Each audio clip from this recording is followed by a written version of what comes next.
interesting thing that I learned.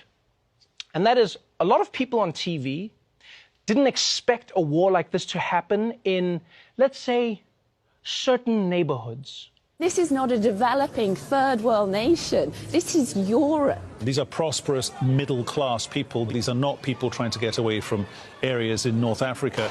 They look like any European family that you would live next door to. What could be a difference here from other conflicts, that could seem very far away, in Africa or Middle East or whatever. I mean, these are Europeans that we're seeing being killed. This isn't a place, with all due respect, like Iraq or Afghanistan. This is a relatively civilized, relatively European, I have to choose those words carefully too, city where you wouldn't expect that or hope that it's going to happen. Wow. That was you choosing your words carefully? That was the careful version? So what were you going to say if you weren't choosing your words carefully?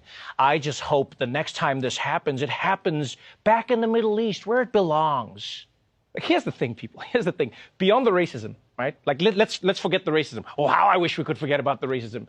You do realize that until very recently, fighting crazy wars was Europe's thing. That was Europe's entire thing. That's all of European history. They even had something called the 100 Years' War. You understand how long that is? That's like a decade. They got a Nobel Prize because they stopped fighting. Imagine that. Now people are going to be like, oh, to see this in Europe, to see this.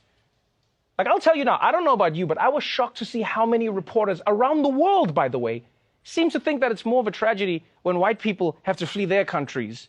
Because I guess what? The darkies were built for it? I mean, you see how they run in the Olympics, Peter. Clearly God has given them this talent for a reason. I totally agree. I mean, even if this wasn't a war, these people would probably be fleeing their homes for fun. It's just who they are. Back to you guys in the studio.